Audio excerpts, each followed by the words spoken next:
Public Trustee Water Authority of Energy Kotukartuko.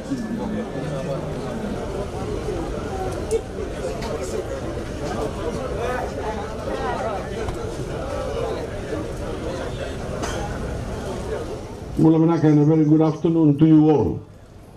I have come here today to talk face to face with our cane farmers and with our landowners, but that does not mean that we won't be able to sort out any other issues besides cane farming and landowning, because on my left here members of the government officials, government delegation, will be able to answer any of your queries with regard to anything that's happening with your day-to-day lives. But I've come here today to talk face-to-face with our cane farmers and our landowners to discuss how we can work together to find new ways to help build our growing economy. This week I made similar consultations, beginning from Singatoka, Nandi, Lodoka, Ba and Tabua this morning. And yesterday in Ba, a grant of $200,000 was distributed between 39 land-owning recipients to assist them in their venture. I also opened the new TLTB office in Ba to bring their services closer to those of you residing on this part of the country. As for the sugar industry, our game plan is about keeping our cane industry at the heart of our economic growth. And our work with our Itoke landowners is about giving you the tools you need to develop your land and get the most out of your land resources, so that all of you, our farmers and our landowners, can have the assurance and stability you need to do well by yourselves and your families. I'd like to speak with all of you about a number of issues that affect our cane farmers and our landowners. I do as your Prime Minister, and I do so because I'm driven to make life better for my fellow Fijians. Only people like yourselves who deserve to know that when you work hard, that work will be rewarded and that you and your families will benefit. My commitment extends beyond any one industry. It drives my government's entire agenda to give all of our people an equal shot at doing well in our growing economy.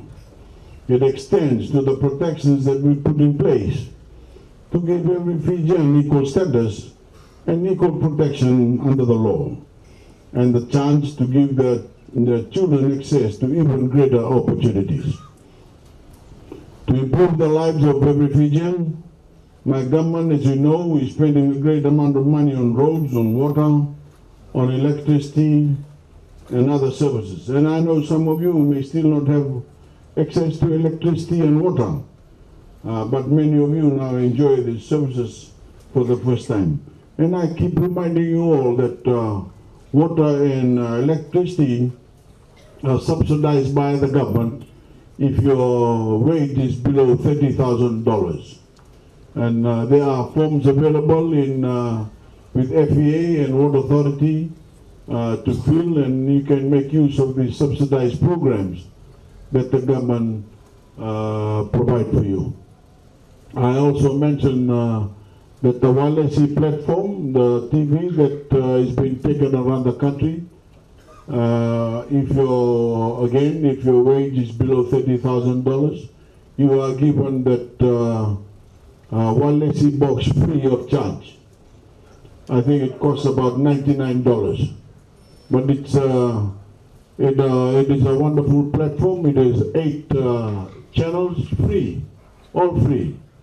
The difference between Walesi and Sky is when you install Sky, you pay something like $50 a month. $50 a month. With Walesi, with the 8 channels, it's all free. But we have also provided a lot of money for education. for free schooling, free textbooks, and subsidized transportation to school. We've massively expanded access to scholarships and tertiary loans to enable many of our young people, your children and grandchildren, to gain access to higher learning. Those scholarships are being granted on the basis of merit and merit alone, so that any child, including the children of any farmer anywhere in Fiji, can earn good marks and go on to university and earn qualifications to get better jobs, start their own businesses, and participate in our wider economy. I'd like to speak firstly directly to our cane farmers here today. I'd like to begin by recognizing all of you for the work you put in every day to build this industry. As I've said many times over the last couple of days, that you are among the hardest working people in Fiji, and my government supports you and stands with you now and always. When it comes to the sugarcane industry, there was no question that it was in steady decline until my government intervened to put it on a better footing. For example, the amount of cane needed to produce sugar has been drastically reduced by making the process more efficient. The TCTs just a few years ago was about 14. Last year it was just over 9. We've set aside unprecedented funding towards capital programs this financial year. In total, the budget toward the sugar industry was increased to $60 million, nearly double last year's allocation. And with our support, cane production in 2018 is anticipated to reach close to 2 million tons. Too often we hear big promises from other factions, but we don't hear real solutions. They talk about giving $100 per ton, but they never talk about how to bring down the actual cost base for your cane. And that is the only way you'll really see bigger profits now and over the long term.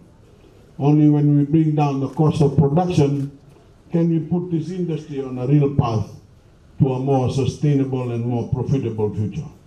That is why my government has given wide-reaching assistance that is seriously lowering your cost base.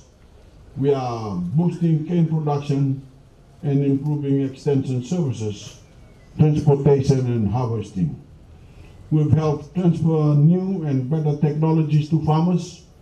We've set aside nearly $16 million for the cane replanting program, and that major funding increase has led to 5,671 hectares planted in 2017 compared to 3,900 in 2016. Still, our report indicates that we have 30,000 hectares of land that remains idle or underutilized. So I encourage you all to take advantage of this grant to plant more cane.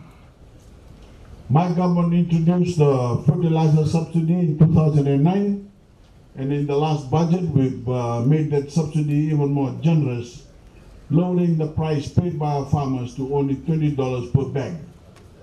You all know that, eh?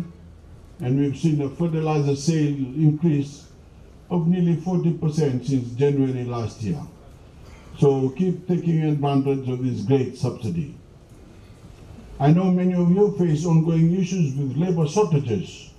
That is why we've made a big push towards mechanized farming.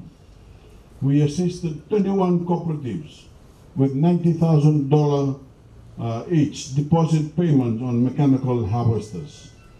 Already we've increased the total percentage of cane harvested by mechanical harvesters from 8% last year to 18%. My government also introduced a new $6.3 million weedicide subsidy program this financial year, aimed at helping our cane farmers maximize the yield of their harvest through assistance in paying for the herbicides that are necessary to protect your crops. Now, our farmers are paying only 45% of the total price. Through our sugarcane rehabilitation and small grant scheme, my government has set aside $1 million for supplies like fencing materials, pumps and water tanks, all of which will allow our smaller sugar farms to keep pace in a rapidly changing industry. My government has also continued to pay the sugar levy to the Sugarcane Growers Council, taking the burden off farmers by covering all the council's administrative costs, and as we promised, we covered the entire cost for all cane that was transferred from the Penang mill area to the Rarawai mill. So no farmer was unable to supply their cane, despite some very bold and very false claims from our opponents. We've made the ministry more responsive to farmers' complaints and concerns, and through the establishment of toll-free lines, and you can contact the FSC on 0800 666 1972. That's a mobile number you can reach the FSC officials in. 0800 666 1972. As you know, ladies and gentlemen, I'm also chair of the TLTB board.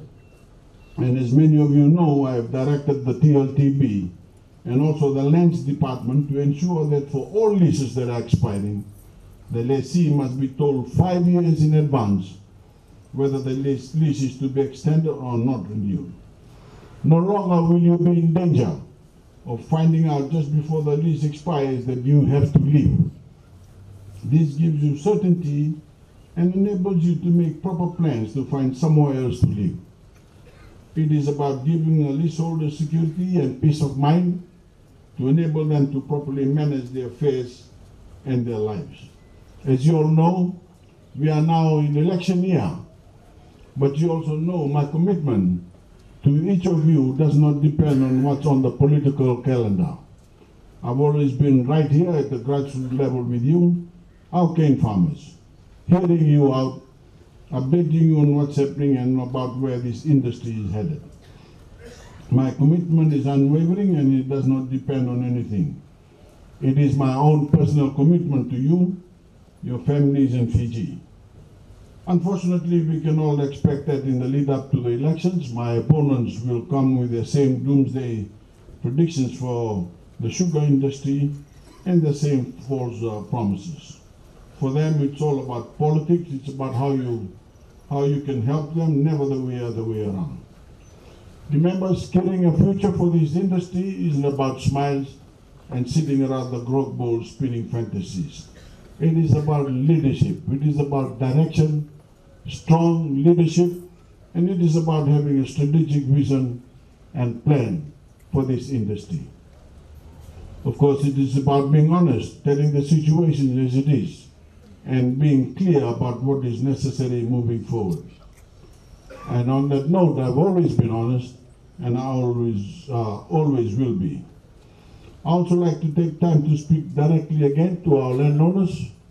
My government is dedicated to not only preserving and protecting Itauke land, as we have been signed in our constitution. Don't believe any other stories.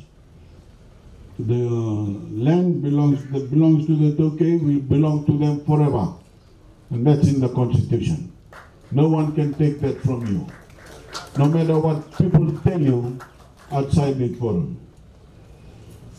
But also to promoting new ways for it to become a stream of income for you, your children, your grandchildren to rightfully enjoy. And we are making good on our promise. More Itauke lands are steadily being reverted back to Itauke land owning units. More land is being freed up for farming and development, and in effect more money is in the pockets of tens of thousands of Fijian farmers and landowners. Government continues to support the Cebu initiative, which was set up specifically by my government in 2010 to assist farmers in the renewal of the agricultural leases, while at the same time providing incentives to landowners to give their unutilized land for leasing. Cebu has turned out to be a win-win situation. Just this week, government released a Cebu payment of $3.72 million to to the Tokay Land Trust Board, which has been distributed to a total of 1,479 land-owning units and 138,899 individual members of bank account at the Wusa, Matangal and Tokotoko level who have given their consent to renew agricultural leases under the Seabull initiative. This most recent payout adds on to an impressive total. Since 2010, government has paid out more than $50 million, and the impact is clear. The renewal rate of agricultural leases has increased from 47% just 7 years ago to 80% as of December 2017. I'm also pleased to note TLTB's recent progress in facilitating the return of Schedule A and Schedule B land to the Tokay landowners who need them. After proper due diligence, this initiative has now been fast-tracked and is nearing completion. TLTB has already allotted the full 95% of Schedule A lands and 87% of Schedule B lands to their land-owning units. We are here to help determine how best to help our landowners make the most of their land. But the only way we can do so is through an open and facilitative dialogue. We are here to learn and we are here to listen. With a constant input, we are working to lay the groundwork for a system that is fair, predictable, and allows both landowners and tenants to plan for the future. I hope that through this consultation today, this afternoon, will bring us both progress excuse me, and clarity. We have gathered a capable team here today, and they are at your disposal. Please take advantage of this very valuable opportunity to talk to government officials and city officials and ministers behind me here. Thank you very much. God bless you all.